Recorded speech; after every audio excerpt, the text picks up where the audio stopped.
Mic check.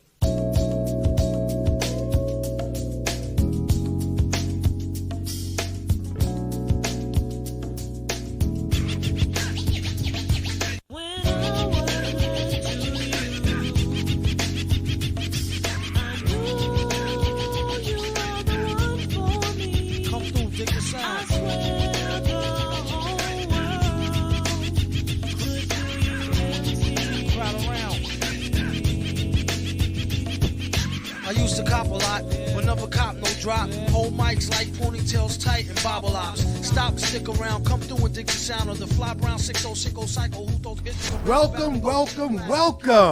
Welcome, ladies and gentlemen, to another exciting episode of Wind Down with Kev.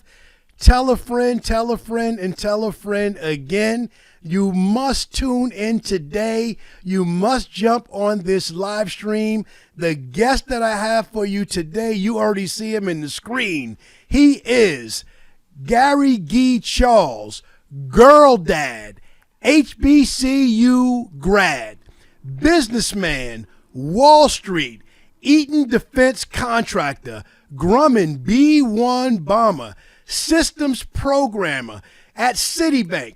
He's an international problem solver. He has designed discovery plans to recover from disasters. And he's one of the most influential basketball minds, correct that, basketball and business minds in the country. He is the founder of the Vegas Tip-Off Classic.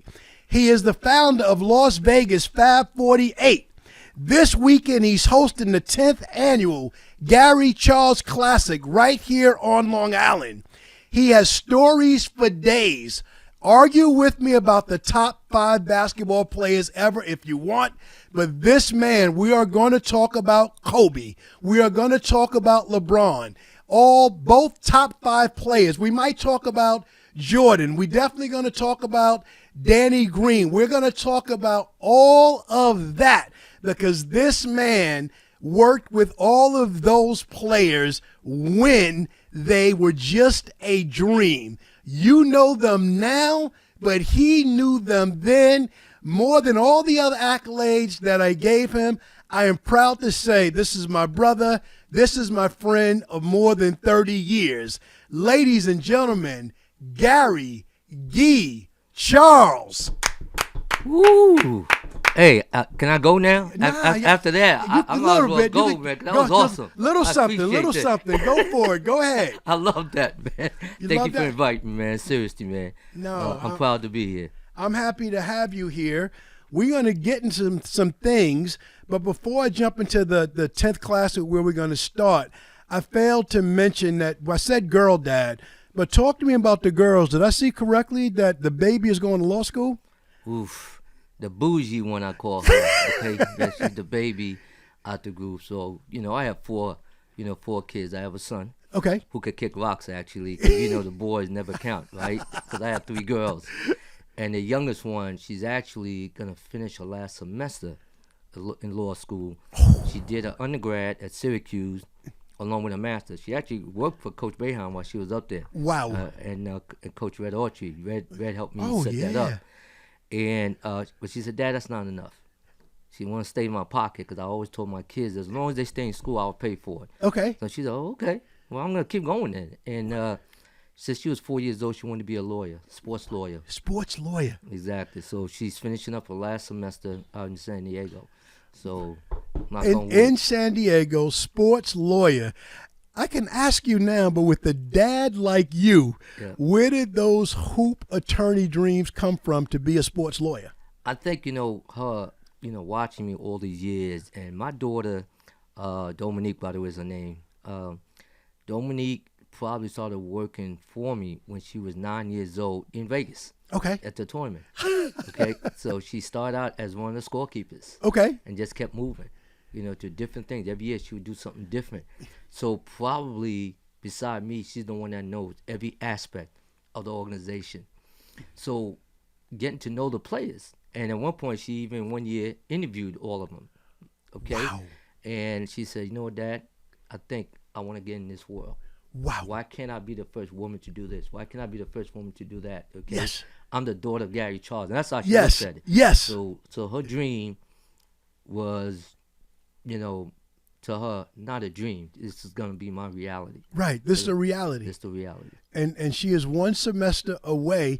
I'm not even going to ask because I already know she's plugged. I know she's done all the right internships already. I already know that she's walking out into the right agency and she's coming in with the Rolodex. I'm dating myself with clients. Bring it to the firm.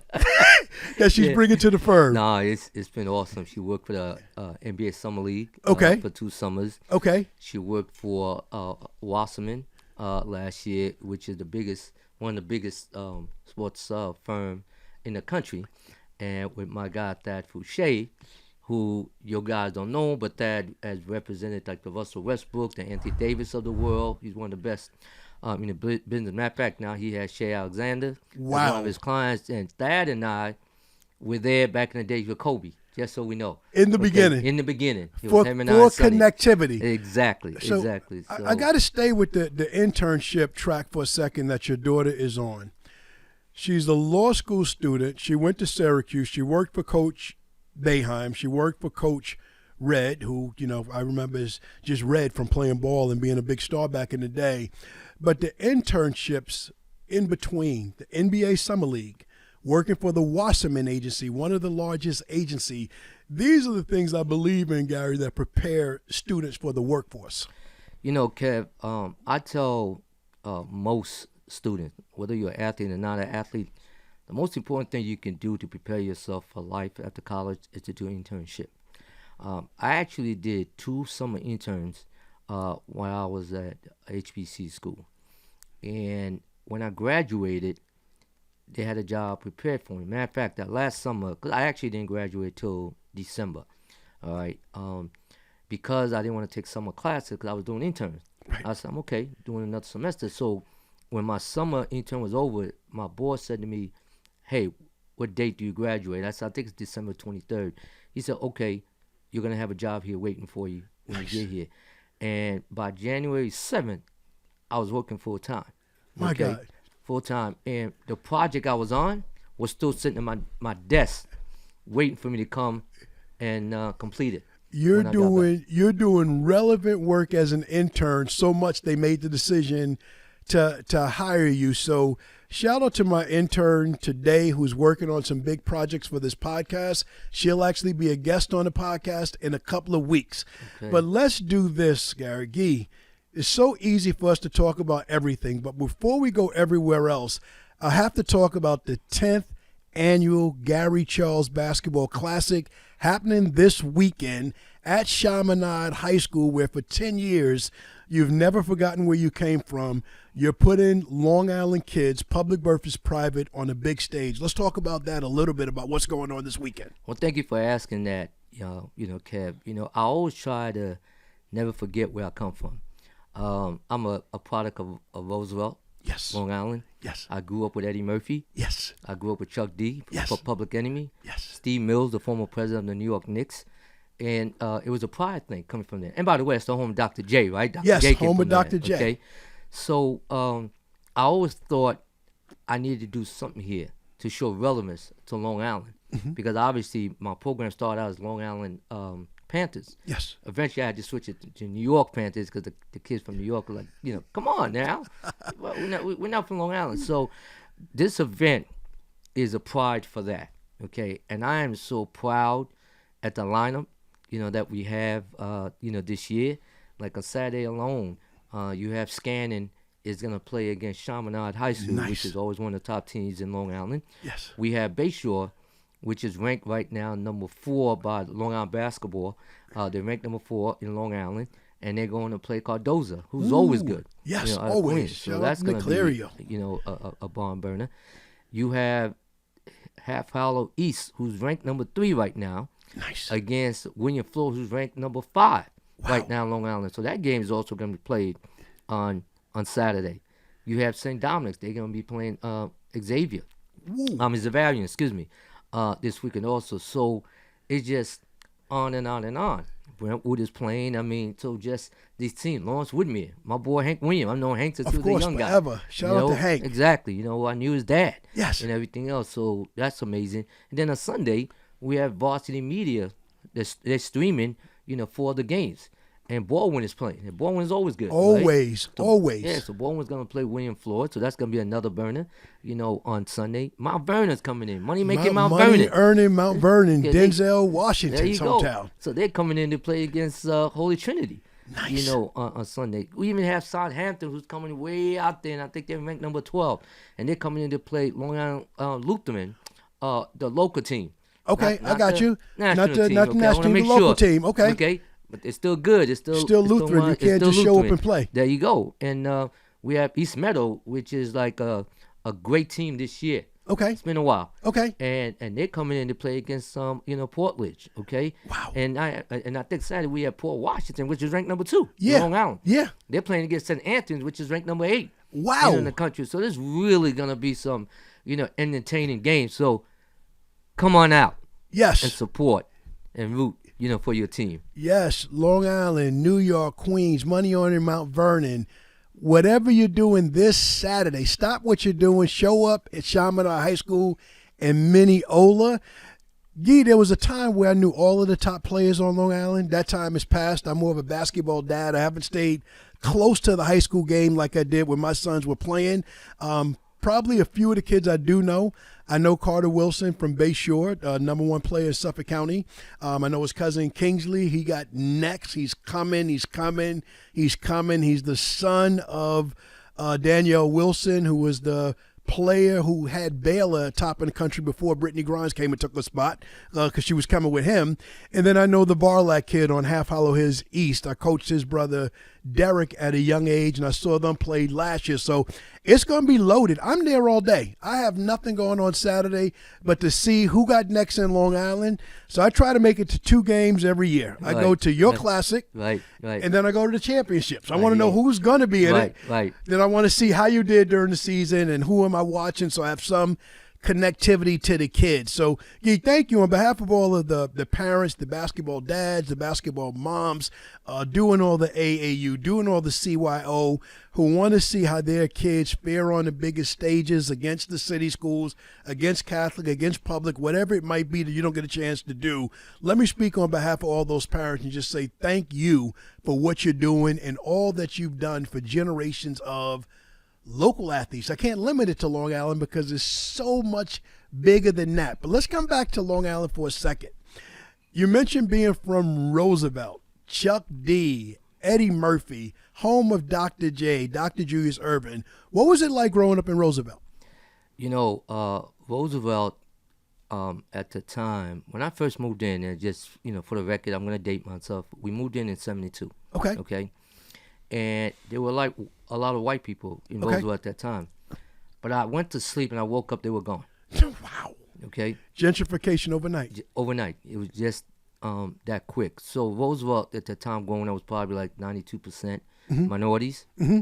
It was unbelievable because it was middle class. Yes. And you knew everybody. Yes. Whether you talked to them or not, you knew them. Yes. You knew if they were from Roosevelt. We were a very close-knitted group. We all went to the park. Yes. It wasn't staying at home and playing video games. There was none of that. No. Okay. What do we have? Like 3 channels, I think, on TV Yes. at the time. Nothing to like do, that. nothing to see. So, and my dad was one of those guys that you out, you're staying out. So I ended up having to play. I played baseball, football, basketball, track and field, and bowl. Okay. Wow. And we all did it together. Yes. And it was just an unbelievable feeling knowing that you had the leads. We did the baseball thing, which you won the game. You went to Carvel to get the ice cream, the whole bit. So it was like that type of situation, okay? You also knew who was going to make it and who was not going to make it, okay? Wow, early. You knew. Early. And I grew up with 4 brothers and 1 sister. Okay. So everybody knew the Lewis Charles boys, Okay. so to speak, Okay. Because my mom didn't play that. I got you. All right? So it wasn't a matter if you were going to college, it was where you were going to college. That's the only Okay. that's the only question. That's the way it was in my family. And my father probably, I think, was one of the first few minorities that worked for IBM in the computer field. Wow. And that's how I ended up getting in computers. That's the and inspiration. IT. That was my inspiration. My That's dad. your inspiration. So Yep, he was in the computers early. Early. He was Early. in there. He was in there early, and at some point, he said to me, "You better do this." Nice. All right. And I'm like, "Pop, I'm not a geek." Because back then it was only geeks who did. I'm like, "Pop, I'm not a geek. Right. I'm not doing this." Right. All right. And then he said, I don't know if you notice how cool I am, Pops, but I'm kind of a different guy I'm out a here. different type of dude, Pop. Okay, this isn't me. So for the record, I've been wearing hats since I was 15 years old. Okay, Nice. That's who I am, and I've been getting dressed since that long. Okay, so but he said the right word. He said, "You can make a lot of money off of this," and I said, "Now we're talking." Got your attention. Now he got my attention, and it was amazing because there wasn't too many of us. Right. Okay, in this. Right. And as you mentioned, I started out with Eaton Corporation in Deer Park. Yes. Okay, in Deer Park, and there wasn't too many of us in there, but it was what it was. I was making money, and I had to adapt and adjust because sometimes I would look around like, what am I doing here? Yes. What am I doing here Yes. with these people? Because Yes. these people were brilliant. Yes. Okay, they really were, and that's all they knew. And I was that cool kid, so they were like, "Gary, can we hang?" I'm like, "Hey, we can work, but we can't hang." No, that's All two different things. Two different things. That's two different But things. I got a chance to see the side of them, and like, these are the people that's making the world go around. Yes. So to speak. Okay, and I never forgot that, Kev. Yes. Well, those are the genius lessons that you took from corporate that you brought into the basketball world. So let's talk HBCU. I know you're HBCU grad, but I don't know which school.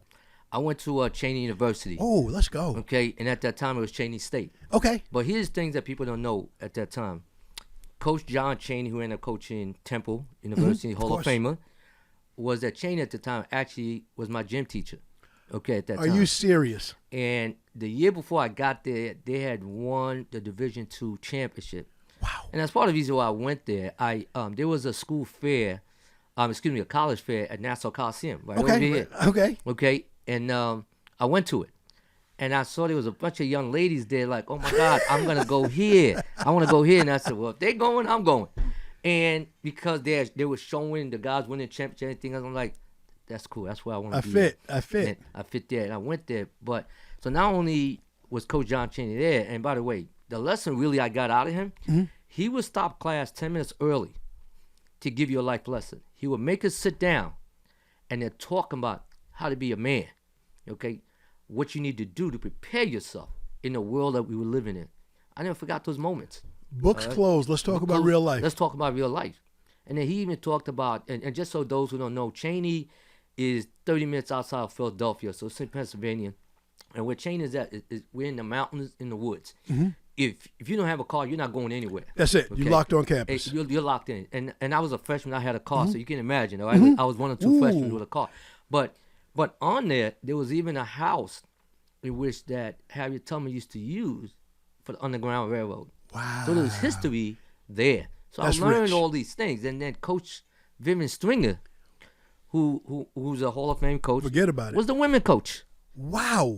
At the time, and we were the only HBC school to this day to ever make it to the Women National Championship the first year.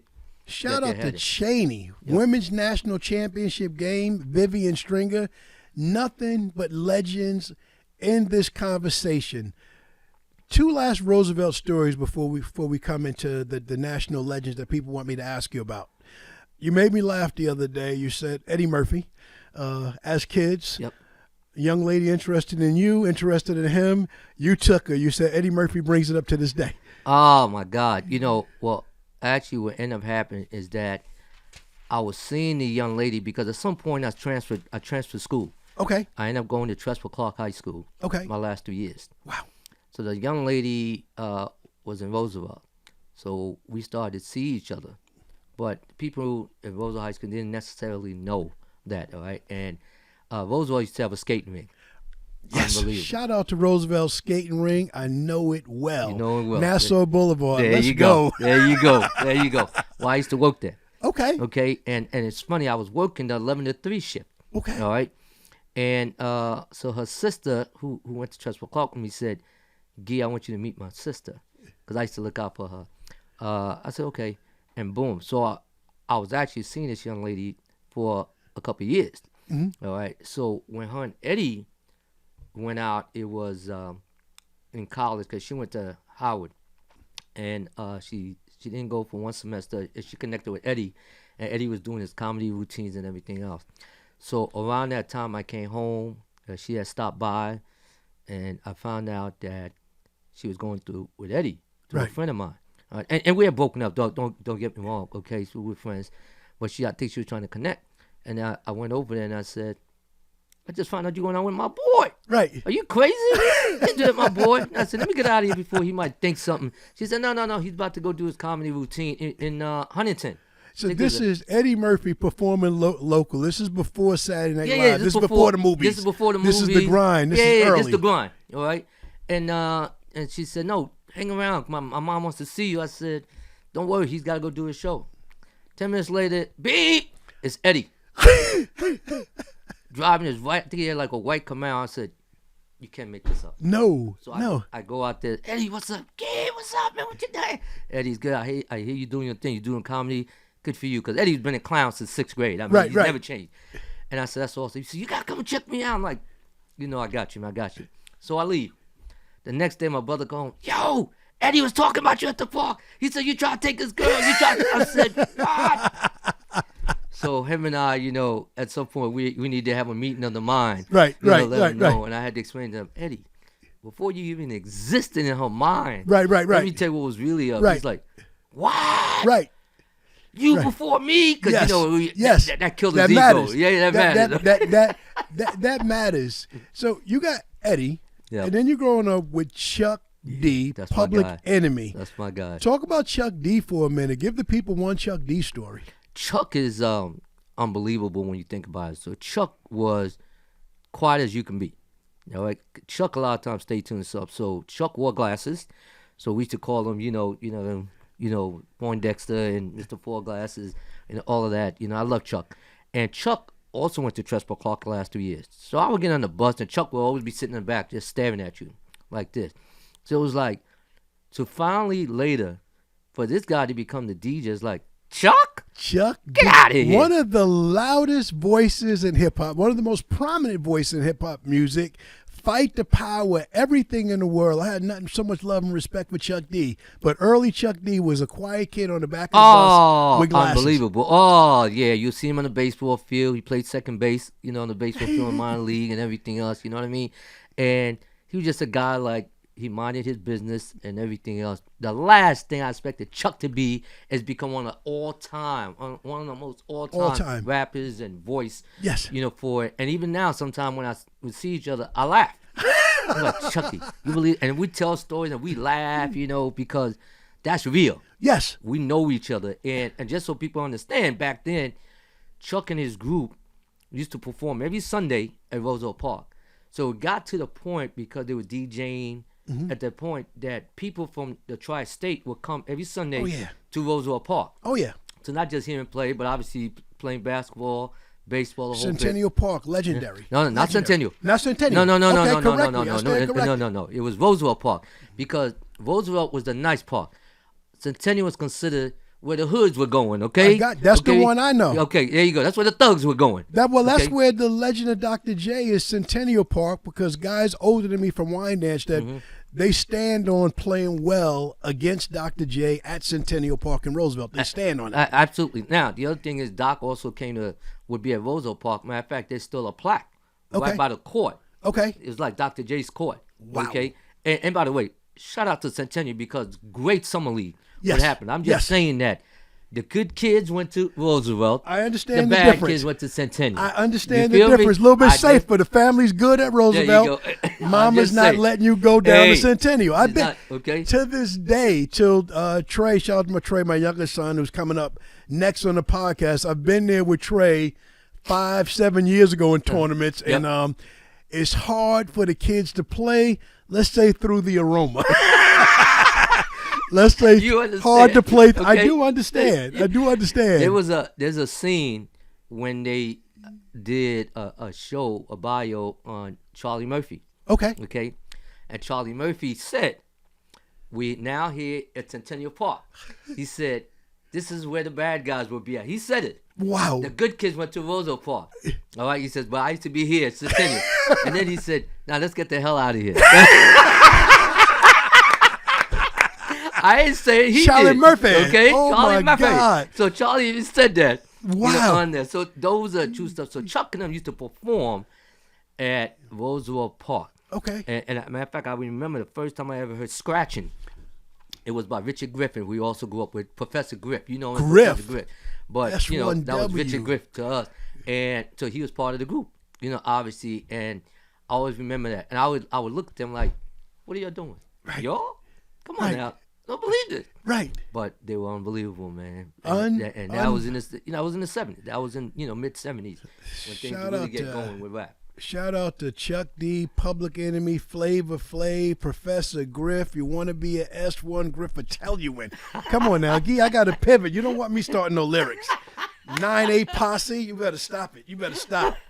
Facts. Gee, let's pivot. Let's talk about your consistency with being an HBCU grad and what you've been working on the last 4 or 5 years with ABIS. It's really close to me. I think that, as I mentioned to you, I always wanted to remember where I came from. All right. And watching the George Floyd murder, really did something to me. And it pushed me to put a video out on Twitter, at the time. Obviously, everybody was home. Mm-hmm. And my message, the gist of the message was, I started saying, hey, white people, I understand right now you're uncomfortable watching us march. But understand, as a black man, we walk uncomfortable every day. Mm-hmm. I understand no one should be burning any building down. Right. I just wish your ancestors felt the same way when they burned down Black Wall Street in Tulsa, Oklahoma, and other areas in the country. White coaches, your silence are coming out real loud to me. But black coaches, what are we going to do about it? Right. So that was the impetus of getting ABIS started, Advancement of Blacks in Sports. So I reached out to Leonard Hamilton from Florida State. But I first reached out to Dave Later, who was coaching DePaul at the time, and one of my closest friends. I said, Dave, we need to do something. He agreed. We reached out to Leonard. Then we reached out to Dawn Staley. Nice. And Dawn said, I'm all in. And for those who don't know, Dawn Staley is the head coach of South Carolina basketball. Yes. And then I said, I need to reach out to Vivian Stringer. Yes. Okay? But when I called Vivian, because she was at Rutgers at the time, and we started talking about Cheney, we talked about Cheney for an hour. Wow. To this day, one of her favorite places ever was, working at Cheney University. So I reached out to them. And next thing you knew, we had most of the minority coaches across the country as part of this, and the grassroots coaches. Yes. Because now I started to reach to the top grassroots coaches, make this a thing, and then we started doing Zoom. Right. Shaheen Holloway was part of it. Okay. But he was at St. Peter's Okay. at the time, but you could just see he was coming. Right. You could see it when he taught. Right. Okay. Con Neptune, who's at Villanova now, is the assistant coach. He's part of it. Kamani Young, Nice. all part of the organization. Kelvin Sampson, Nice. all, all part of it. Mike Anderson, obviously St. John, and we were trying to formulate a plan. And we had we brought in the women, the women coaches. Nikki Fargas, who at the time was the head coach at LSU, Yes. all part of it. And now Nikki is the president for the Las Vegas Aces, who won Wow. 2 national championships. Okay, how about that? So Nikki's on our board. Right. All right, and we just said things that we wanted to do. Right. And so a couple of the things we do a watch list. Too many search firms and coach ADs tell you, yeah, we don't know the minorities. We don't know who to hire. Really? You've heard that in corporate before, Come on so now. hear it in Here we basketball. go. I said, okay. Well, we're gonna give you the answer to the test. Okay. Here it is. Here's the watch list. We Right. call it the watch list, but it's like I'm giving you the answer to the test. Here's Right. the sheet. So what we do is every year, do the coaches. Mm-hmm. They vote on this. Okay. For the top assistant coaches every year, and the top mid-major coaches who are prepared to get to the highest level. Excellent. So we give that to the AD search firm for every sport. Okay. For every sport. And since We're we've done not that, just talking basketball. no, We're talking we everything. Football, baseball, track and field, volleyball. You name it, we're doing it. And now the search firm AD are not asking, can we not do administration? All right. And since we've done it, I think over 40% of openings have gone to minorities.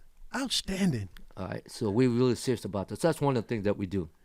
Another thing that we do is a financial coaching program. And shout out to J.P. Morgan, who saw the light and gave us a grant. And what we've done is, over the years, we seek out 12 different colleges, and we teach the athletes Yes. about NIL, budget and saving, credit, investment. And then we give them $100,000 in fake money to invest Okay. and play the game. But And that's it- the game of life. There you go. And then the winner, we give them X amount of dollars, and then we invite them to a gala that we do every year. So every year we do a gala, and this year, because it's this year now, it's going to be on June 28th at the National, the Marriott, at the National Harbor in Baltimore. Nice. Okay, and this year we're honoring Ray Lewis. We're honoring Krista Chin, who works for the NBA. So we're honoring, people, like that. We've honored Dr. J. We've Yes. honored Chuck D. Yes. We honored Chuck D with the Social Activist Award. Nice. A couple of years ago. We honored Ben Crump last year. Nice. With the same thing. Nice. So we don't just honor sports people. We honor people who are open up doors, who have opened up doors, or continue to doing things for us. We honored Tracy McGrady. Nice. Last year we honored Muhammad Ali's wife, Lonnie Ali. Last year. And by the way, we don't just leave it to just minorities. We also include whites, because I feel that we didn't get here by ourselves. No man is an island. It takes everybody. It takes everyone. You mentioned when you started, I know you personally, you have relationships with every black and white coach in the country, with every black and white major organization, both in college and in the NBA. Fast forward from George Floyd being the impetus, how has the rest of America rallied around ABIS, in addition to JP Morgan or other corporations showing up and supporting ABIS financially to help with the advancement of blacks in sports? So we've had some other, companies come in and support at the banquet. They'll put in their money. They'll sponsor it. Things of that nature. All right. I think the coaches love it for a whole lot of reasons, because we're giving them opportunity to shed light on them.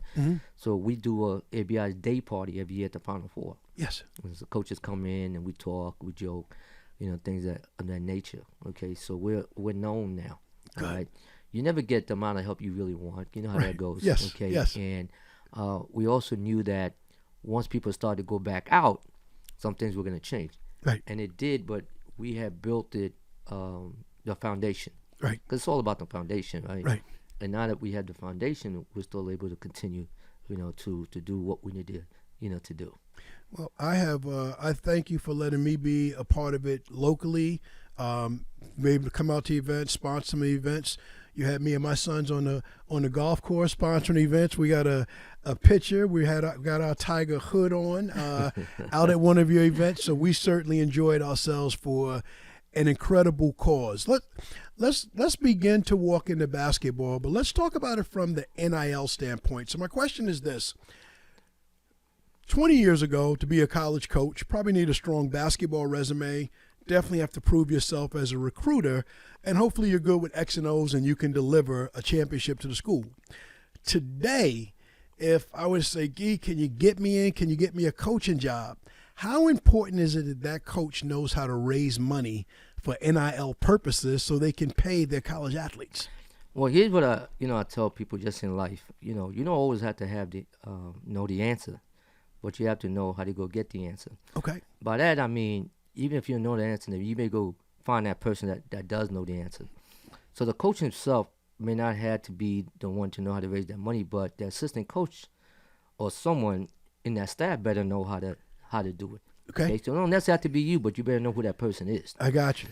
And you're talking about 20 years ago. I would say to you 20 years ago, obviously, Sonny Vaccaro was in the forefront regarding NIL, and so was I. And we used to get hated on by some of the same people who think it's great now. Okay. And one of the things I've always said, that I'm always amazed at how long it takes people to finally do the right thing. Yes. Because obviously, at one point, they didn't think we should drink from the same water fountain. Right. We should use the same bathroom. We should go to the same swimming pool. So it's the same way as I look at this right now, in that people who are upset about the NIL. Well, I remember when, okay? And here's the thing. I also remember when these coaches were getting a shoe deal and getting money. I remember they didn't give those kids $1. And they were forcing these kids to wear the sneakers. You okay then? Right. All right. So now for you to say, some of these coaches to say, I don't believe in this. Really? You had no problem making your extra money, you know, back then. And just so people understand, the NCAA is making billions of dollars. Billions. And it's because of these kids. Right. And I will admit to you all, I'm one of the people who have said, sometimes I look at this, or I looked at this, akin to being a slave. Right.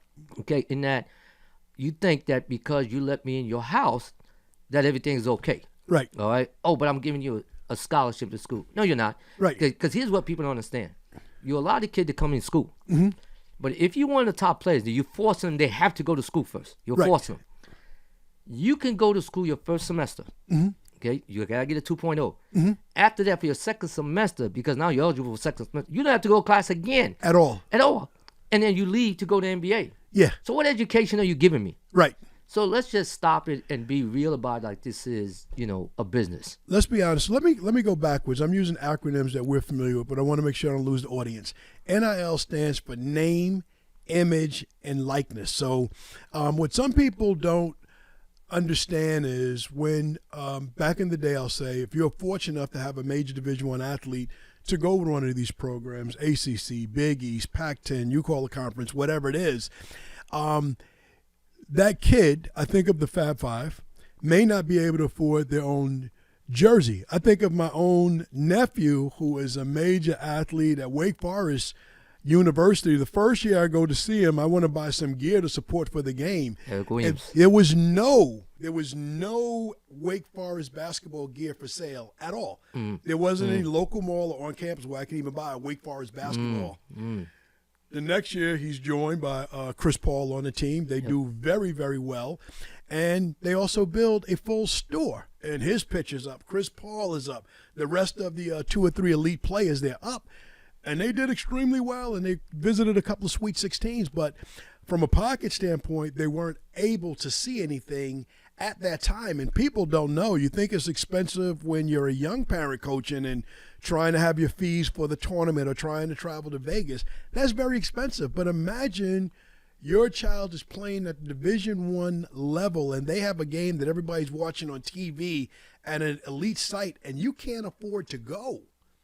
That's different. And when those kids look in the stands, they're looking for mom and dad or uncle, whatever their support system is, to be there. And they can't, because you can't just jump on a flight every weekend to get a hotel and be there. So NIL, name, image, and likeness, this is an amazing thing. I never look to the past. I'm always focused on the future. But can you imagine maybe some of your elite athletes that you've had in the past that just didn't make it that next level to the pros? What would they have possibly earned in college? You know, it's interesting. I want to tell a story about the NIL, and then I'm going to tell you about a couple players. Jason Kidd, when he played for University of California, he had just won a great game. And I think he walked upstairs, and they were actually selling his jersey. And he said, I couldn't even afford to buy my own jersey. Yeah. Okay? Yeah. And I remember another young man who had won the national championship, and he said it felt great, but he even had $5 in his pocket to buy a slice of pizza. I know who you're talking about. And people don't understand those things, okay? So it's funny, because when NIL came out, Lamar Odom called me. Yes. All right? And Lamar obviously went on it and did great. Yes. But he was like, hey, coach. Yes. How much money could I have made? Yes. When I was in high school and in college, back then? And we laughed. Yeah. Because, you know, he was one of the top guys in college at the time. And I remember Jason Frazier called me. Yes. You know, Jason Frazier, who those who don't know, actually was probably the best defensive player I ever coached. Okay. In fact, the year he played for the Panthers, I think we won 5 or 6 championships. Yeah. And we including beat LeBron in them too. Yes. Okay. And he said, what could I have made? And by the way, he would have been a number 21 pick if he came out of high school. If he went straight. If he went straight. Because I had gotten that call. 21, 22. Because I remember Carmelo was asking, was he coming out? Because we had beat Carmelo that year too. Yeah, Wow. Melo, I remember that too, Melo. So we always joke about that, Melo and I. But here's my point. Jason would have made all kinds of money, you know, back then. Charlie went on waiver. Yes. Okay, would have made all kind of money. Danny. Yes. Yes. Because he was in North Carolina, Yes. he would have gotten a slice of the Would have got a slice of the pie. All right. Yes. I'm gonna go even further.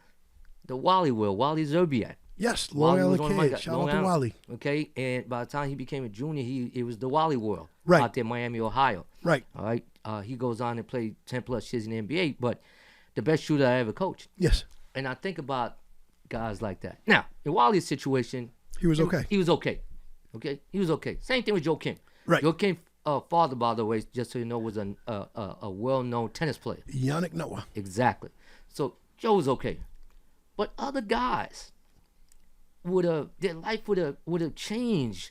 I can remember a story in which we came back from a trip, and I'm dropping this young man off in Brooklyn, and this is late. And as we're dropping him off, we look down the block, and his mother's on the corner. Yeah. Okay, selling stuff. Yeah. You understand? Yeah. These are the stories that I goes understand on. Okay? that people don't know how hard it is, where these kids came from, where the toughness comes from, where the desire to go to the next level comes from, and it gets lost. It gets lost in it. So there can be no judgment about NIL. Some of the players I coached at a young age are in college right now. They're not at the big schools, but they have NIL money, and it's changed their family's dynamic. I'll leave their privacy. I'll leave it at that. But it's so worth it. It's one of the most beautiful things in the world. So rest of the world, adjust it, get used to it. People say it's ruined college sports. I'll say it's the beginning of college sports because it's more fair now because everybody's not going to make it. If you can play in college, you're one of the 1% of Division I level, that might be it. Kev, That might be it. you know what I told coaches when we used to argue about it, all the time, is this. Did you ever consider that by giving these young men NIL, they might stay longer? Yes. Have you ever considered that? Yes. And right now, that's what's happening. Some of these kids are staying, longer because they know this is it. Where you going?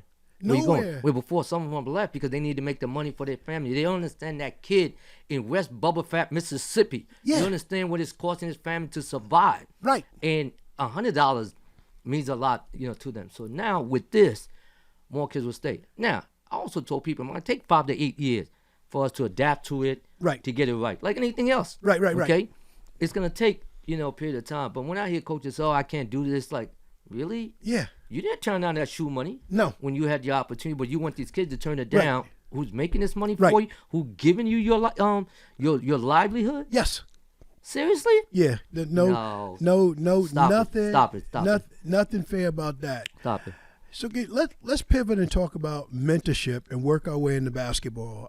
One of the things I do, I've been in the insurance business for 37 years now. This is year 38. One of the things I do now is I mentor people because I've had great mentors. Let's talk about your mentor in the basketball business. I'm going to say his name. Let's just talk about him. Let's talk about Sonny Vaccaro. Sonny Vaccaro is, and I know now everyone's calling me the godfather of grassroots basketball, but that's the real godfather, okay? Okay. Sonny. And Sonny saw something in me at the time that I wasn't even thinking. At the time when Sonny and I finally connected, I was working on Wall Street. Okay. I'm doing my thing. I'm fine. But I had a young man by the name of Zenon Hamilton, who at the time was a top 5 player in the country, along with Felipe Lopez and Allen Iverson, Antoine Walker, and people like that. So he reached out to me and he saw something in me when he met me. And at the end of it, he said to me, "Will you roll with me?" Wow. And he stuck his hand out. He said, "Will you roll with me?" And I remember looking at his wife. We were in a hotel room at the Final Four. And I looked at his wife, who was beautiful. Yes. I looked at Sonny. I looked at his wife. I looked at Sonny. And I said, you know what? Any man looking like this in his robe and everything, with a woman looking this fine, must know what he's doing, I'm in. And I stuck my hand out. And so I became the first person to ever get a shoe deal from a shoe company. So people don't even know that. Tune in. You became the first person to get a shoe deal from a shoe company. Details, please. Right. So what Sonny said was, okay, I'm going to support you all.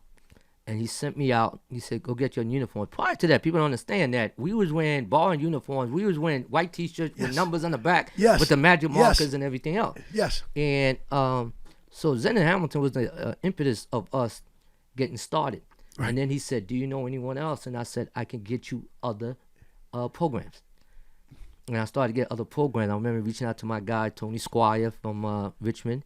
I went and got Curtis Malone from DC Assault. Yes. At the time out of DC. So I was the one that started, Every other program with that shoe company, you could shout them out if you want, or not if you don't want. I'll leave it at that. We know what it was, but those teams, not only were they good, but you sent kids back to the neighborhood with a look, and that made other kids want to have those. Oh, absolutely. Particular. That made those kids want to have those sneakers, and it was game changing. The multiplier from what you did. So you mentioned Sonny Vaccaro and Lamar Odom. So I have to share two personal stories with you and I. First, Kevin, Danny, they're playing for you, Long Island Panthers. We saw it in Vegas. We're in Cali at Lamar Odom's house, and we're having fun. Lamar's playing with the kids, sharing stories, and my wife calls me, so you having a good time? I'm like, yeah, the tournament's great. What's up? She said, well, enjoy yourself this time. I'm like, why? She said, well, I'm expecting, so when you come home, we got one coming. So that's my son, Trey. That's when I found out about it at Lamar Odom's house. So that's one day in Cali. That is unbelievable. The next day, we go to Sonny Vaccaro's house where this wife that you speak of cooks mac and cheese for us. We're in Sonny's yard. My sons, my nephew, my son Nico just walked in who was here.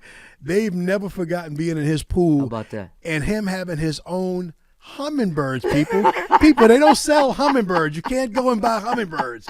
But Sonny Vaccaro had his own hummingbirds at his house. So I thank you for those personal experiences. So when I see Sonny, when I see a movie like Air come out, and you're properly featured in the movie, I just love it. So coming here, talking to Kevin, coming here, he said, Dad, tell Guy this. Tell Guy that he is to, as Frank Lucas was to Bumpy Johnson, that's who Gary Charles is to Sonny Vaccaro. What do you have to say about that? Well, hey, Kev, you're unbelievable. First of all, K Jr., all right? You're unbelievable. But let me tell you what's amazing that you said that. So we honored Tracy McGrady, as I mentioned a couple years ago. Yes. Now, just so everyone know, we weren't going to put him in the camp because his coach didn't even want him in the camp. Wow. And Pam said, we're not doing that. We're going to put him in. So Tracy is like number 225, something like that. He's the last kid in camp. All right, so wait, I know what that means, but for the people, we're talking about T-Mac, Tracy McGrady. Yep. Top 25 ever, is that fair? Yep. That's fair? Yep. And he's ranked number 225 in the country. Oh, he's not even ranked. That's the jersey we gave him because it was the last jersey for the camp. So he gets the last, come on in type thing, okay? Tracy. So obviously we all know what he did. So we honored him a couple years ago, and he is telling the story to people in that coming in there to the camp, and I was so happy that my grassroots coach was able to get me in. He said, but I walk in, and I see two guys. All right, one of them as Senator Kelly. He said, but when I looked at him, I thought it was Don Corleone. Okay, is the guy. He said, and the other guy, I thought was Bumpy Johnson, Gary Charles. So the place is going crazy. So it's amazing that Kevin is saying that. Yes. Because that's literally the way T-Mac described us. He said, this guy is wearing a linen suit. He's all decked out with his hat on, the whole bit. He said, I'm telling you, I thought it was Bumpy Johnson. Wow. Okay, so that's my God. That's Tracy McGrady. That's literally how he described me and Sonny, over there. And it was just too funny. And I said, so Sonny's like, why would he say that? So Sonny took it the other way. I said, Sonny, in our community, yes, that's a good thing. That's a good thing. Every rap record references everything Italian and everything good. Said, so that's the biggest compliment. Said, the biggest compliment. You can't get a bigger compliment than that. So I had to explain that to Sonny. Not bad meaning bad, but bad meaning good. It meant good, Sonny. Oh my God. He was like, oh, okay. Oh my God. So that's true. Okay. And by the way, those swimming days, what's amazing? Everybody remember our time, but they remember off the court. Every kid that went to Sonny's house, remember that. Every kid that went to Lamar.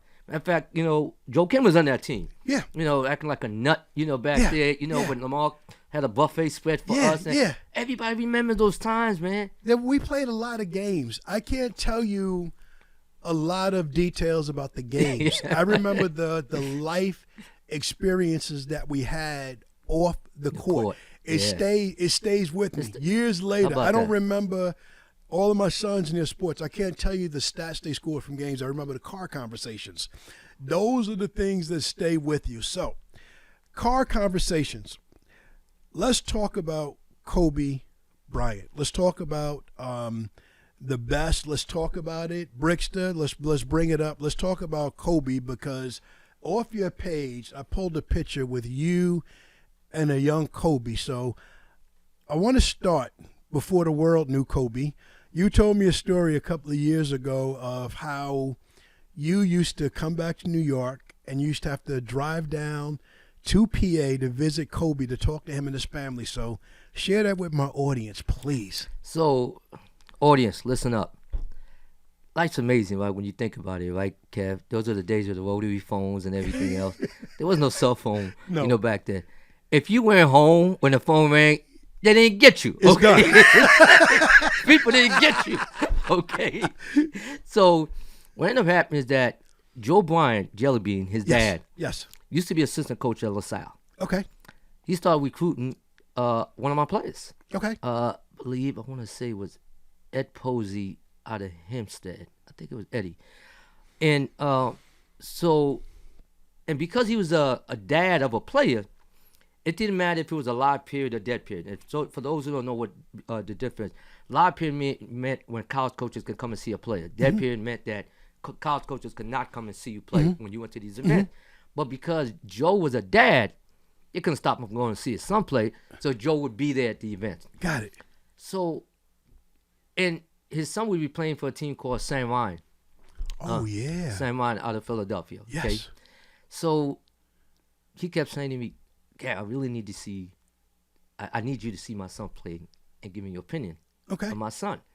And typically we were so good, we would get it done. I'll go see him play. And then one day we're in this event, and it was called War in the Woods. Okay.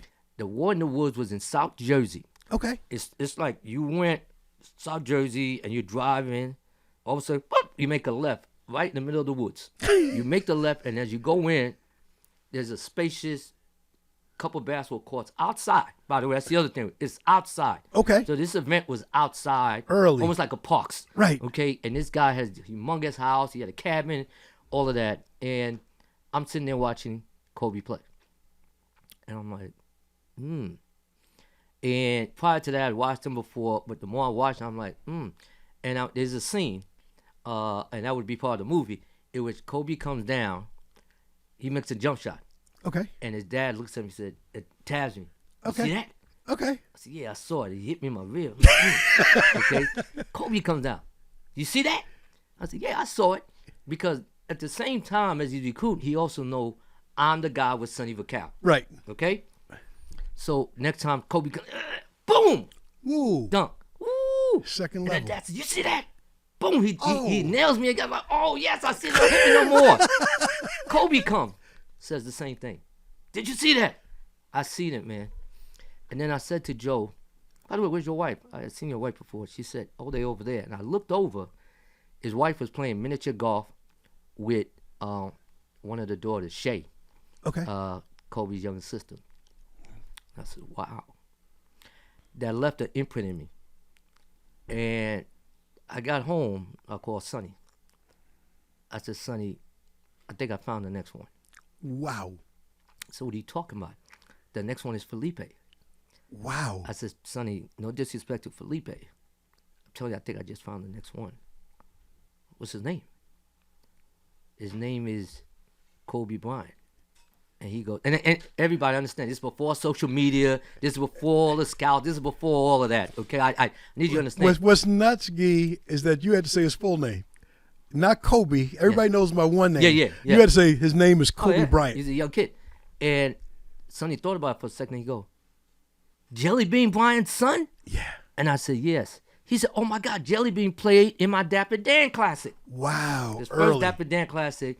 So Sonny said, so you want to bring him in camp? I said, we need to put him in camp. So we put him in ABCD camp. And it was amazing, even though I think he is a top underclassman in the camp. Kobe was upset with himself. Mr. Vaccaro, I feel bad. I didn't play the way I thought I would. I'll do better next year. That was Kobe. Wow. All I saw was greatness. Are you serious? And I didn't want too many people to know. So now what ended up happening is now I'm meeting with the family. Okay. I'm driving out there. Sometimes Sonny would come with me. And Thad Fouché. Okay. Thad is not an agent at this point. Now he's one of the top agents in the business. Right. But he wasn't at that time. At that time, he was coaching the New Orleans Jazz grassroots team. Chris Duan came from there, and other pros came from that program. Anyway, so it was the three of us. We were the three musketeers. I said, guys, it's the guy. But look, Sonny said, look, we're going to have to keep this quiet. Okay. Because we didn't want anybody to know. Keep it low. So Sonny moved to New York for like 3 or 4 months in Manhattan. Okay. People thought he had moved because of Felipe. Right. Or because Lamar, who's coming up. Right.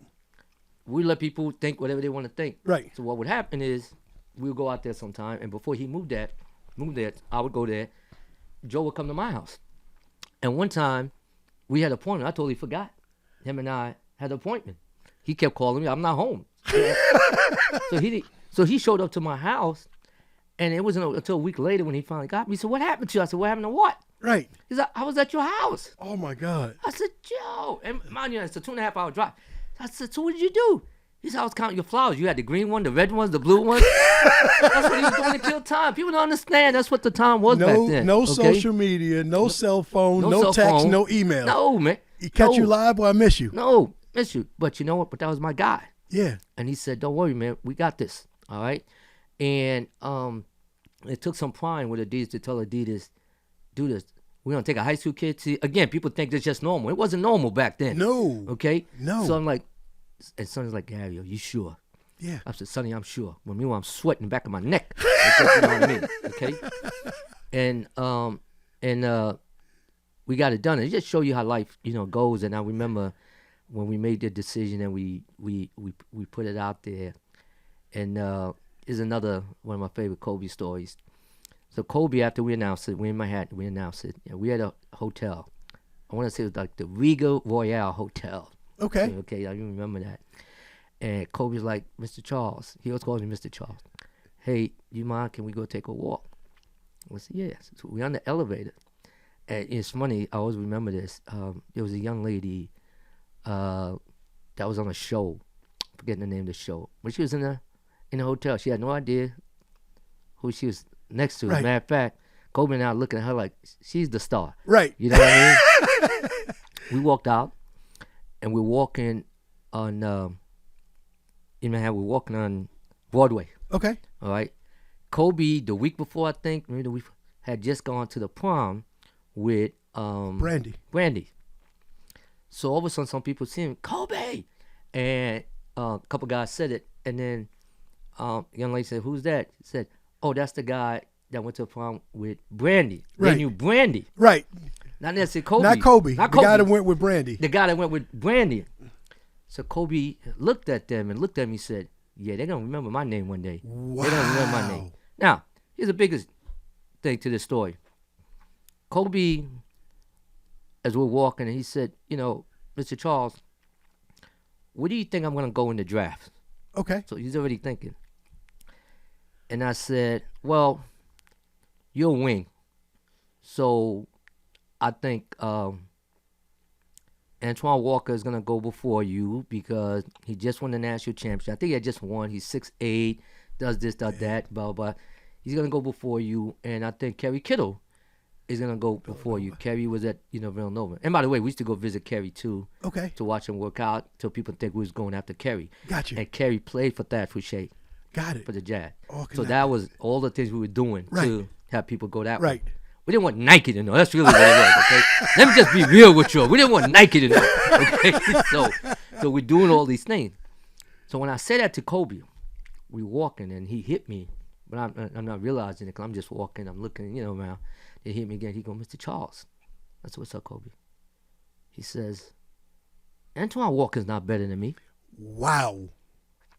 Kobe, I think at the time, 16, maybe turned 17, and I need you to understand, okay, and I know it's hard, everybody. This is a high school kid who is talking about this Antoine Walker, who was 6'8", built, okay, big. About to go top 5, talking about he's not better than me. Right. Obviously, he wasn't, but we didn't perspective. Yeah. That was Kobe. Mindset. People post Mamba mentality. This is the Mamba mentality. This is the Mamba mentality. Early, before any other numbers were there to support it. Okay, and that's what I saw. Yeah.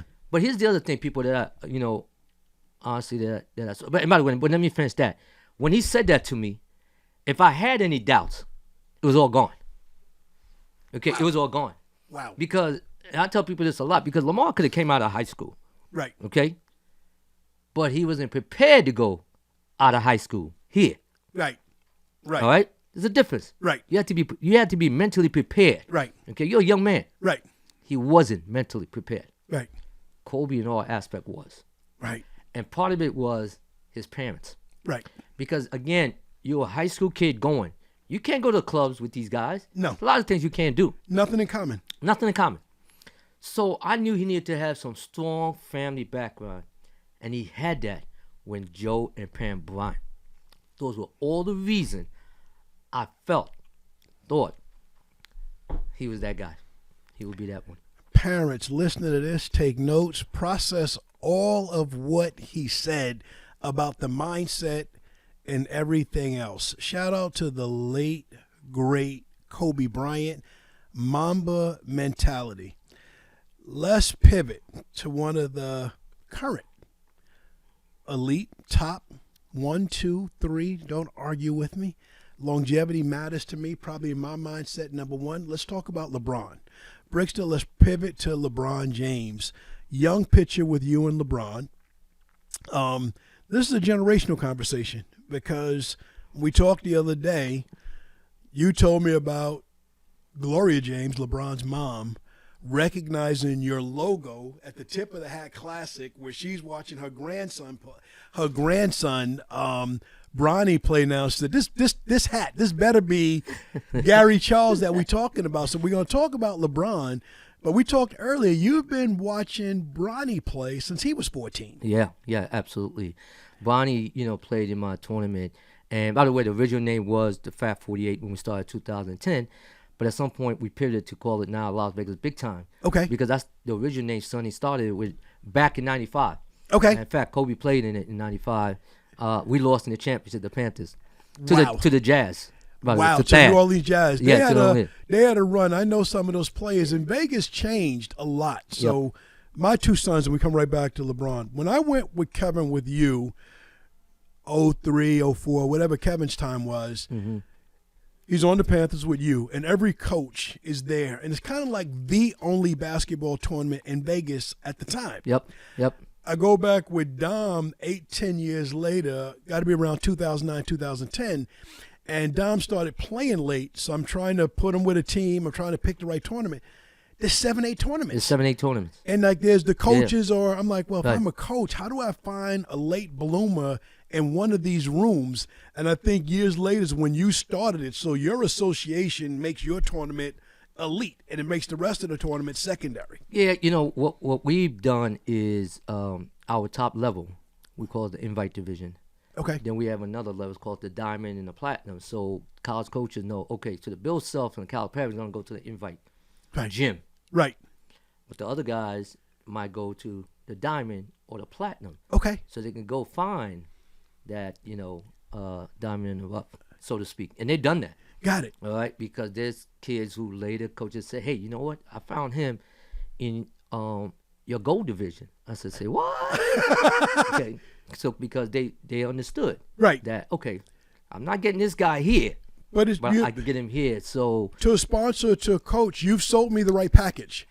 Because if it's here, I'm against the right, best of the best. of This best. is a Duke kid. This is Right. a Kentucky kid. You got it. I Right. might not be here, so I might Right. need to be at the Right. gold game to get Right. it. But let's come back to LeBron. back to LeBron. Right. LeBron, I started our conversation the other day with a false memory of I saw LeBron when he came to IS8 Queens, and the way I remembered the game was that first it was Long Island Panthers, I think, versus Juice All-Stars. That game had at least 10 future pros in it. And I remembered that LeBron only scored 2 and New York wasn't excited. But you corrected me and said he had played the night before and a couple other things. So let's start there and tell me what you saw in LeBron when you knew LeBron was that kid. So first of all, at the IS8 situation, he had played against a team from Far Rockaway Friday night. Okay. If anyone has been at IS8, IS8 could be, what's the word I want to say? you better be ready for ISA. Let me just say that. It's right? intimidating. It's intimidating. It's a small It's the right gym. word. It's a small gym. It's like playing in a closet, Yeah. And so I think when LeBron came, I think he was very intimidated. Yes. Seeing people right close to him. It's Yes. just, as you know, sometimes, hey, you hit somebody with the ball, that's out of bounds, right? Okay, so it's one of those. Gary, wait, I got to things. share this story. I'm at that game with my best friend, rest his soul, Theodore Walker, who was a police officer at the time, and we're enjoying the game, watching basketball. Middle of the game, he said, Kev, you know how many guns are in here right now? Like, what are you talking about? He said, How about that? do you know how many guns? I Right. said, wait. He said, I'm an officer, and they didn't check us when we came in, so they didn't check anybody.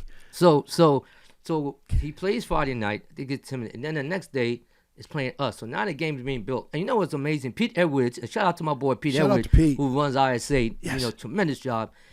Says we can't let anybody know because there's no way we could get. Can't people. accommodate. So we can't do it.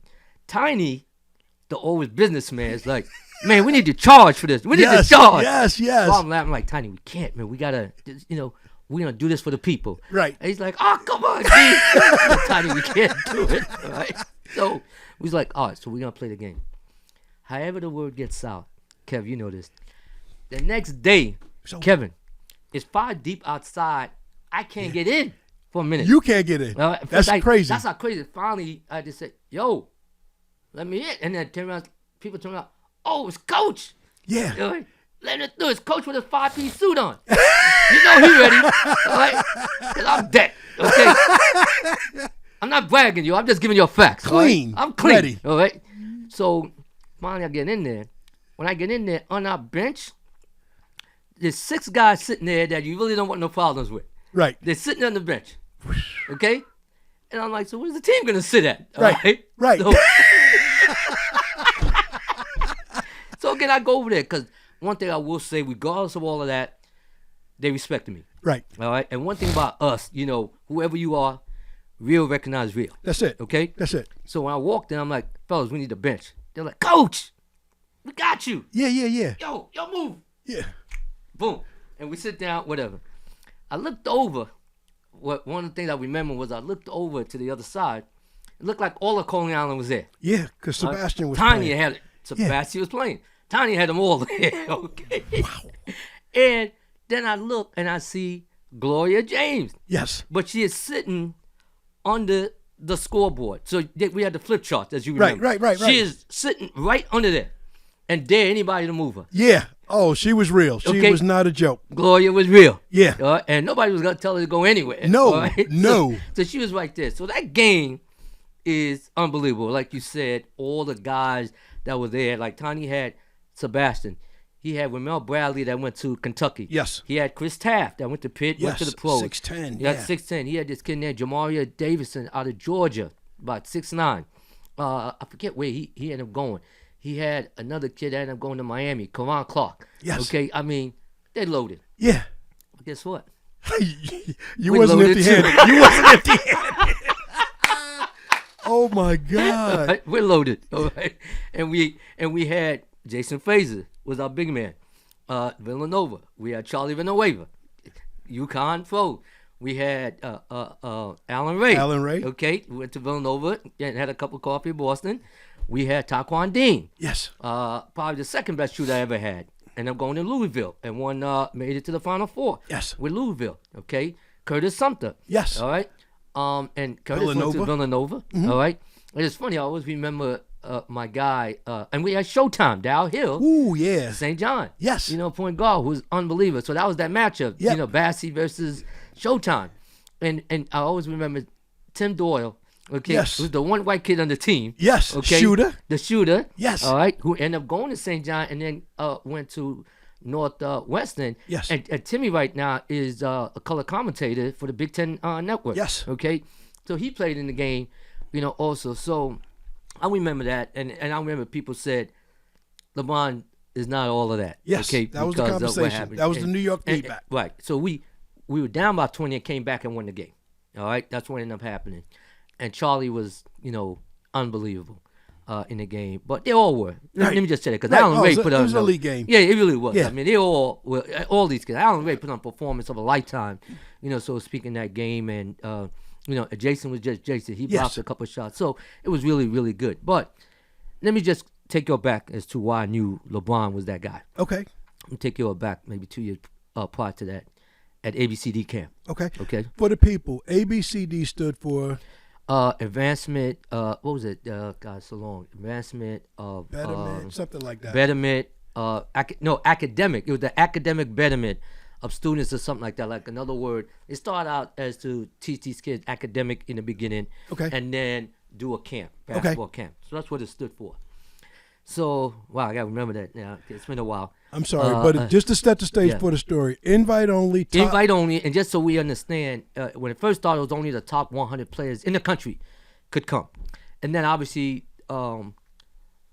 Nike started to do their own. And by the way, just so we understand, because Sonny had came from Nike, had gotten fired. If you ever watched the movie Air, Yes. Sonny got let go by Nike, and that's why he came to me to help get another camp going. Yes. And that's how all that got going, so to speak, okay? And he had some guys with him, like Bobby Hostin was from Lincoln, Gary Caesar from St. Raymond. They were all part of that little team.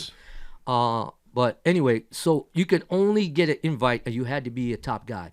And for the record, we go back to Nike as far, so for those who don't know, because I wanted to finish this piece because it's very important. Go for it. When we signed Kobe, Phil Knight wanted to know, how did Nike lose Kobe? Once they found out. And the people started to tell him there was a little short, suave guy who got it done. And this is me saying, this is other people who told me. He said, that's not going to happen again. Let's start our own traveling program. Okay. And that's how Nike started because of Kobe. Right. So I want people to understand. Right. I might have been the first, but Kobe is the reason why Right. it's where it's at now. Wow. Okay? That's the true story.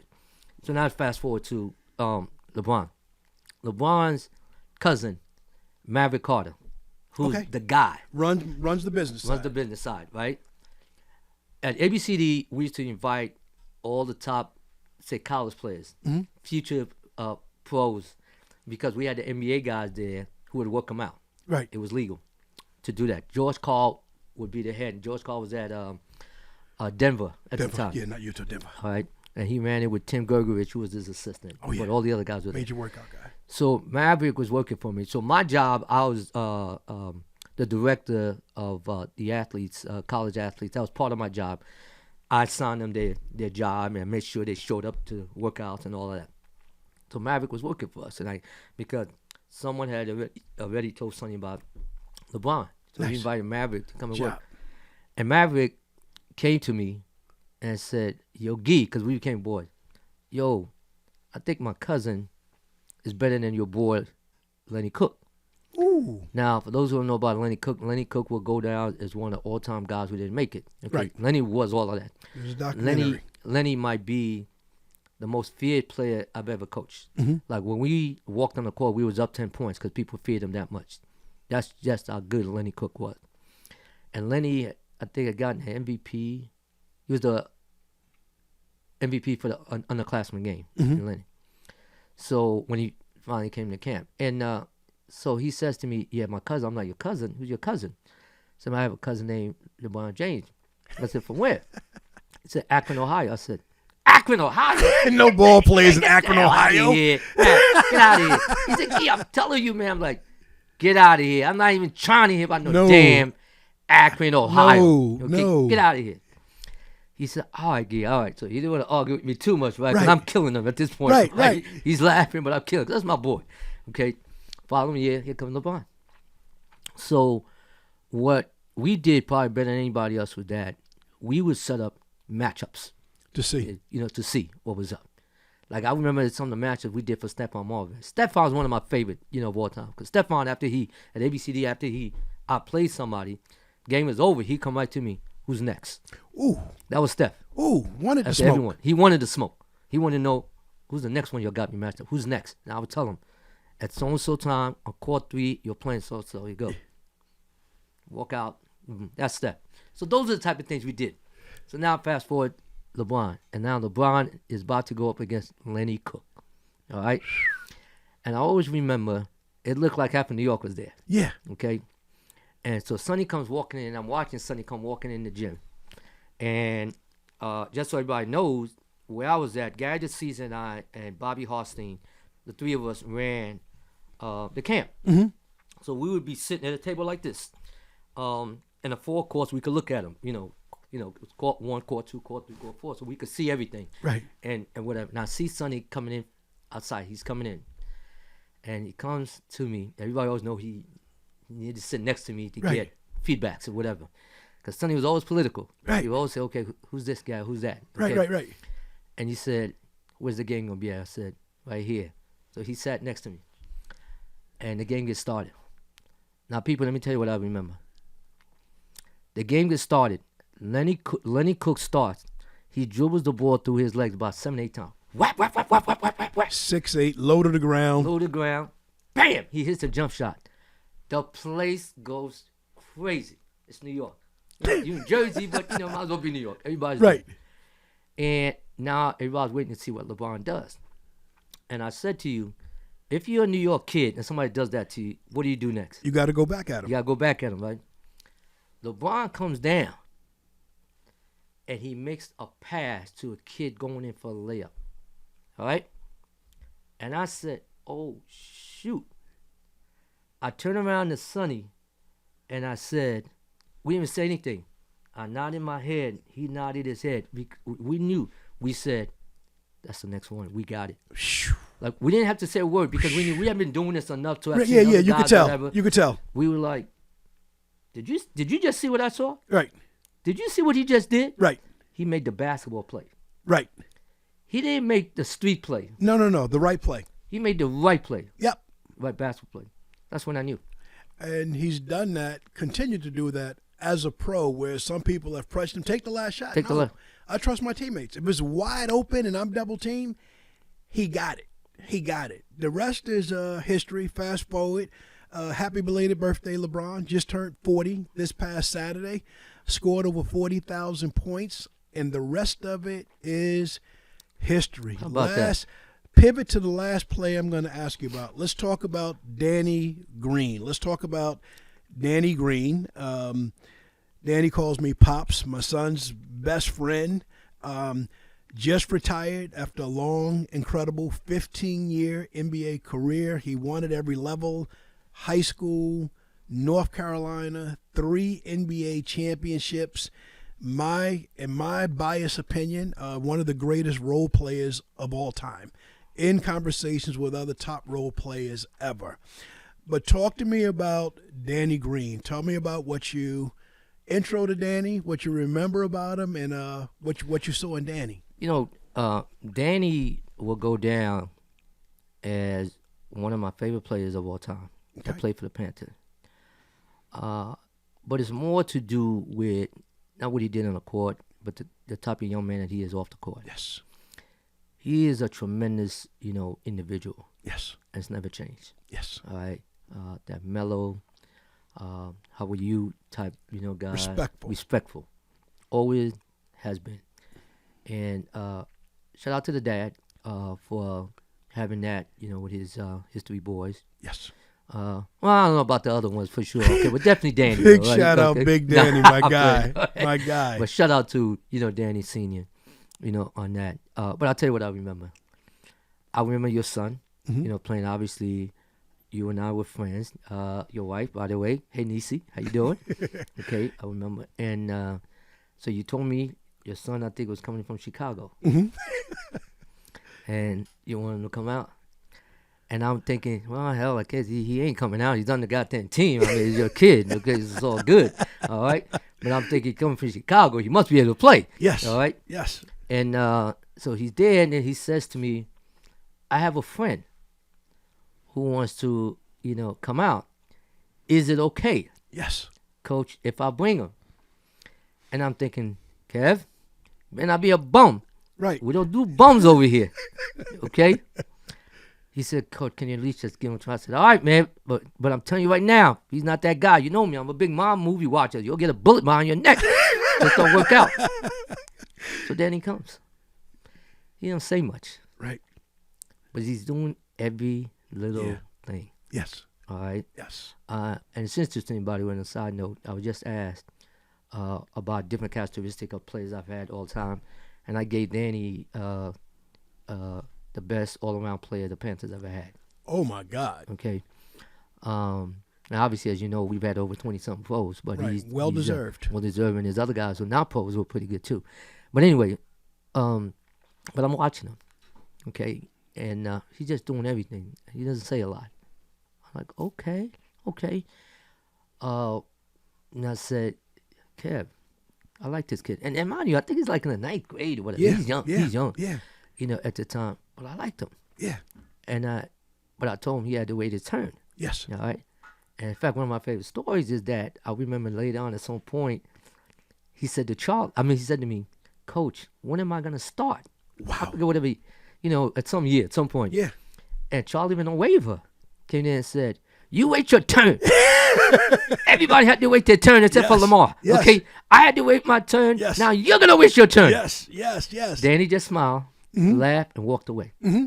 That's what I remember Yeah. about Danny. Yes. All right. The other thing that I remember is that Danny Sr. came to me one time and said, hey, Guy, when do you know if a kid's a pro? Right. And I'm looking at Danny like, huh? Because I'm not going to sit here and tell you I was seeing pro at that time when he asked me that question. Right. And I said, that's interesting. But I responded with, there are different characteristics, in the game. And sometimes what people do is they play checkers instead of chess. Right. All right? And there's a process to this. And I remember that was the speech I gave him. Right. Okay? But then I started to watch Danny a little closer. Started getting better and better and better. Mm-hmm. As a matter of fact, I had to call him a favor to get him the McDonald's All-American game. Wow. All right? People didn't want to vote for him. And I called him all the favors I had. Mm-hmm. I was yelling at these guys. I was gangstering them. I ain't gonna lie. I was gangstering some of the voters, on that. But at the end, I said, I'm doing you a damn favor. You just Right. don't know it yet. Yes. All right? Yes. I need this kid. Yes. I need your vote. I Yes. need that vote. And I knew how many I needed. Right. I was doing Running an I was doing election. the Nancy Pelosi thing. Let's get it done. I was getting my votes. in, Yes. so I knew. But I felt Danny could get that. So now Danny, the more we played, it got to a point. I'm like, all right, Danny, if you dribble the ball more than 3 times, I'm gonna put my foot up your behind. Right. All right. I want you to go to your spot Right. and nail it. Right. All right. You don't know it yet, but you're gonna be big time because of this. Right. He started doing it. That's the thing about Danny. Very coachable. Yes. Extremely. Very, Extremely. Very coachable. Okay. And I tell the people story. Not too many people know this, and I don't know if Danny knows this. When Coach Roy Williams started recruiting him at ABCD camp, because there was another kid on Danny's team that had already committed to North Carolina. So they're really watching the other kid. But the more they watched Danny, now all of a sudden they wanted Danny. Yeah. And by the way, he wanted to go North Carolina State. Him and his Yeah. dad were going North Carolina Yeah. State. Because they were doing the double. They were going to offer Danny and Shotty. I was scared of the class that Danny committed with to North Carolina because I started 4 or 5 was kids loaded. committed. Ray Felton, Bobby Frazier, a couple of others, Tyler Hansborough. Everybody's coming off an average They of were loaded. 25, They were 26 loaded. in college. They were loaded. In high They were school, loaded. I'm like, wow. Oh, that's I tell you. It's crowded. No, that's why I was telling you the story that I told him. I said, you're not going to start. Yeah. I said, but at the end of the day, I think you got a chance to be a pro off Yeah. that team. Yeah. He said, what? I'm like, I'm telling you. Yeah. You're not going to start, but it's North Carolina. Right. You don't have to start. I'm telling you, you're going to be all right. So, but going back, so Roy's recruiting him, and Roy comes to me and says, I like him, but is he coachable? But I knew what Roy was really trying to say. Okay, he's not starting. Right. Right. Is he going to be all right, Right. over here? I knew what he was saying. I remember Jay Wright was all in my neck because Jay Wright was at Hofstra. Yes. So people weren't sold as Danny. He said, "Hey, come on, I got to get him." I said, "Kid's better than you think, Jay." Yes. And Jay goes, "Well, can I get him on the rebound?" I remember that. Jay Yeah. said that I to got me. it. I was all right, Jay. Anyway, so Roy says to me, is he coachable? I said, yeah, but okay. So now we're in Vegas playing a game. Mm-hmm. Now as a coach, I try to put my kids in the proper position. That's why I tell Right. coaches sometimes. Sometimes you guys gonna put these players in a proper position to get a scholarship. That's what we're supposed to be doing. Right. This ain't about your ego. No. It's about getting these kids a scholarship. Yes. We're now playing against, to me, one of the top teams ever, if not the top teams in the country, period, ever. And with Greg Oden, Mike Conley, Ooh. all right. They had Daquan Cook, who ended up going to the league. Matter of fact, DeQuan Cook went to Ohio State too, and they made it to the championship as freshmen altogether. They had, God, I'm forgetting this white kid who actually played in the NBA. Okay. They had him on the team, and they had a young, oh my God, Eric Gordon. Wow. That was that team. They were loaded. Team Ohio? No, they weren't called Team Ohio. They were based out of Indiana. Got it. Okay. So it was like an Indiana team. And Mike Conley Sr., the Olympic track star, Yes. was coaching them. Yes. Okay. Unbelievable. Unbelievable team. And we're playing them. I think DeQuan Cook maybe scored 2 threes against Danny. I yanked him out Okay. on purpose. And he's looking like, what I do? And I yell at him. I'm yelling at him on purpose. And I said, go sit down. He goes to the other side to go sit down. A minute later, he gets up. Come on, y'all. Come on. Clap. Let's go. Unbelievable move. Roy Williams gets up. He looks at me. He goes, Coachability. Parents, take your notes out. Correct your kids. Coachability is everything. To cheer for his teammates after getting benched. And guess what, Gee? You but go I knew through you would. and you knew it. You set knew him it. up to I win. set him up. And I looked at Nate Cadigan or my boy Khalid Green Okay. One of my Of course. coaches. Of course. at the time, and I said, I think we just got dead in scholarship to North Carolina. And I winked at them and kept it moving. Wow. The game. Wow. All right. And that's a true story. Wow. And obviously, Danny didn't start. And, there's some other stories behind it. I don't know if I want to share maybe for later. I'll tease people. But Danny has just been that guy. Yeah. Yeah. Really that guy. And what helped him also was I thought Pop was the right guy for him. And I remember telling his agent, Bill Duffy, at the time, I said, Bill, he needs to go to San Antonio with Pop. So what do you mean? I said, that's the right team and the right man for him. Right system. Fits, right system. You can't get lost. Yeah. Gee, man, we've been going at it for a minute, so we could do this forever. No coffee, no water. But let's come back to what you got going on this weekend. I want to remind the people. You heard it all here, people. So if you joined the live stream late, Brixton, let's throw back the flyer up for the games coming up this weekend. We have walked the walk. We've talked the talk. We went from the beginning to the end, from the pros. We left 15 or 20 great stories out that we'll save for next time. Yeah, so if y'all want yeah. me to do this again, put it in the comments. Yeah, so yeah. we talked about who's already there. We went in generational order. We went Dr. J, Kobe, LeBron, Danny Green. But if you want to know who has next, come out this weekend to the 10th annual Gary Charles Classic, happening Chaminade High School Saturday and Sunday. The very best public schools, the very best private schools, the best of Long Island, the best of New York City. What can the people expect to see, and how early should they arrive to make sure they can get a ticket? On Saturday, the first game starts at 9:30 a.m. Okay. And that's Urandale. No, it's not Urandale. It's Mount Vernon. Mount Vernon is playing against Brentwood. How about that? Nice. That's the first Ooh, game at 9:30. Brentwood travels. I know Okay. Brentwood's coming. That's first game 9:30 in the morning, and the last game on Saturday starts at 8, and that's the Urandale versus Lawrence Woodmere. Ooh. Okay. So there's games all in between, and we mentioned a couple of those games before. So show up. Then a Sunday is gonna be tremendous. The first game on Sunday starts at 12:30, and that's Mount Vernon against Holy Trinity, and that's the first one. Wow. Okay, so and it just continues on, and I think Baldwin is right after that against William Floyd. Well, maybe they play at 2, but the point that I'm making is it's gonna be an enjoyable weekend. Yes. There's something for everybody. I was talking to the Bayshore coach yesterday, and he said, "Man, after my game on Saturday, I got to run out, do 2 errands, but I'm coming right back. Yes. So I can't miss these. Miss these games. So come and enjoy it, Tom. If you want to see seriously real talent from across Long Island and know what's really happening from a basketball standpoint, that's where you need to be. And not only that, though, it's also probably going to be some of the preview of some of the championship teams, down the line in Nassau and Suffolk County. That's the other thing. Okay, it's gonna be tremendous. Okay, but I can't wait to come back because I have more stories. Like, listen, Mike James gonna kill me. I mean, Mike James is my. Mike James, my apologies. Jerry Powell. Come on, Jerry Powell. I got to talk about Jerry. My apologies. Mike James played over 12 years in the NBA, and he might have the most fascinating story I have for you. Jason Frazier, my man. Gary mentioned you a few times, but you are a story and an incredible young man in yourself. But I apologize in advance to everybody. It's a lot. We will get better. I'm going to tell you what. I'm going to bring you back. But since I didn't do a great job as a host this time, I'll probably put Kevin Jr. in the seat and let him interview you. You did a hell of a job. It's a lot.